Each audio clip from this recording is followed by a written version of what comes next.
What's up, YouTubers? This is your boy Arrma Spartan. I hope you guys enjoyed the first video on the 5D wrap. I hope that helps some people out, getting it on their cars or trucks. I got it off my truggy right now, but that was my first video, so I wanted to kind of do an update of my truggy. It's the 1/8 scale Arrma Kraton. I've got the GRP road tires on there. They're really grippy. They should work out really good for some triple digits. I did a Proline theme around my shell. I did also 5D on my windows that turned out really well. It just gave it a really slick tinted look. I like that a lot. I did a green 3D wrap on my back wing. It's really good still. It's not 5D, but still the 3D looks really good on there. I did customizable lights. Took a little bit to get them, and they're overseas. They're LEDs, 4 in the front and 4 in the back. Just kind of drilled the holes out where I wanted them to go, and it turned out really good. So I'm happy with it all around right now. Other than that, I had some people asking about how to get into the triple digits, and the first thing that you can do is just kind of get your gears like 1-in-1 ratio. It comes with I think a 15 stock pinion or something, and then a 50 tooth or 52 tooth spur. So you just kind of, those are not 1-in-1. That's way off. So you want to get that close to being 1-in-1 anyway. I went with a 30 tooth pinion. That one right there, and a 34 tooth spur gear. So it's getting close to 1-in-1. Should be able to get into triple digits with that. But how you do that is you want to take the center diff out and build a customizable spool. You can get these right here.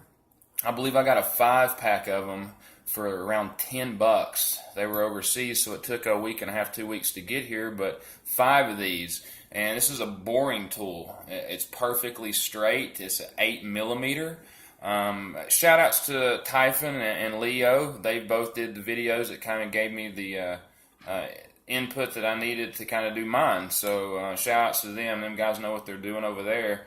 But anyway, this is how you want to start off with getting these 8mm boring tool. I think Typhon went with a 5mm, and Leo went with this 8mm right here. And it does look a little better, like he was saying, than the 5mm. But I'm not going for looks. I'm going for durability. And the thicker it is, of course, is going to be the stronger. I think he's going with a 42 spur, where I'm going with a 34. I'm just getting closer to being 1-in-1. There's definitely some speed there lost, going from 40 to and 30.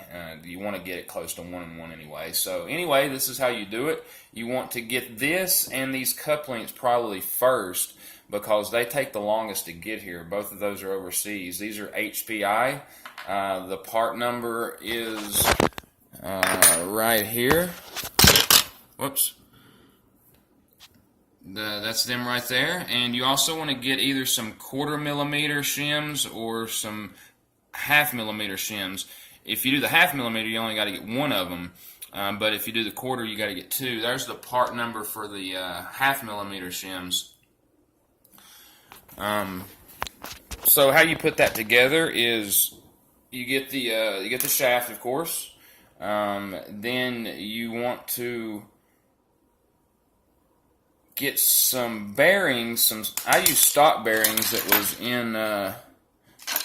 in my crate, and I switched to Avid racing bearings. The spin on those, and they're just good bearings. They're awesome.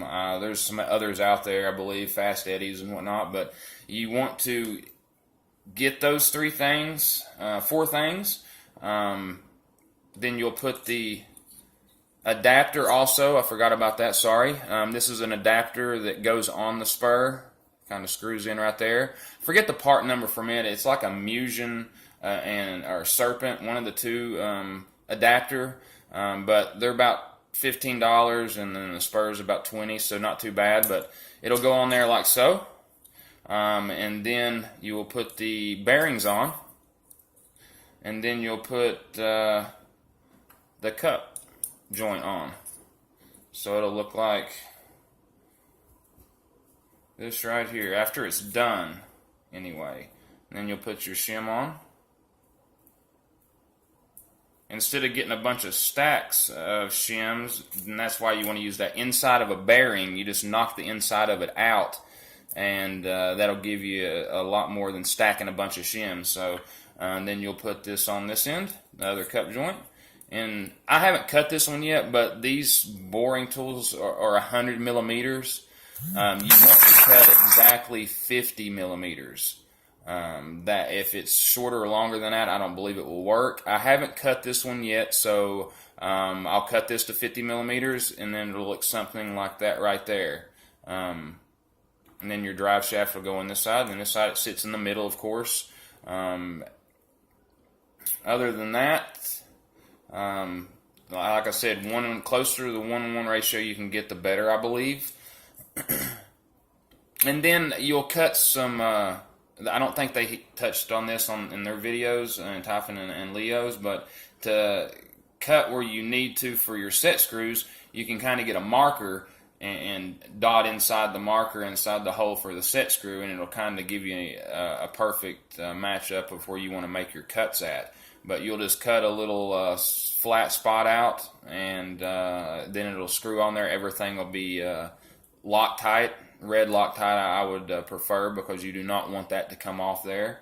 But just wanted to give you guys an update on that. A few people have been asking about how they can get into the triple digits, and this is definitely the way that you do it with the Arrma trucks and cars.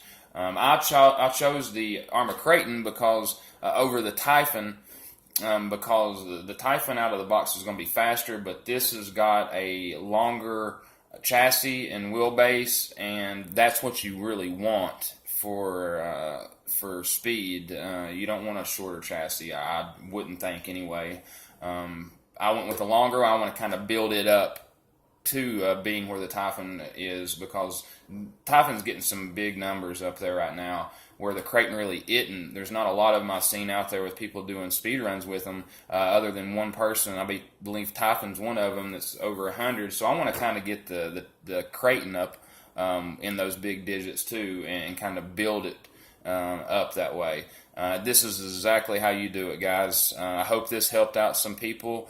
I look forward to updating you guys again. If you have any comments, please drop them in the box, and I'll get back to you on that. If you need help finding some stuff, I'll get you some part numbers. But I appreciate you guys watching. I'll do another update soon and let you know how it looks after it's cut and everything's done. But thank you for watching. Please subscribe and follow, and you guys stay safe and have a great weekend.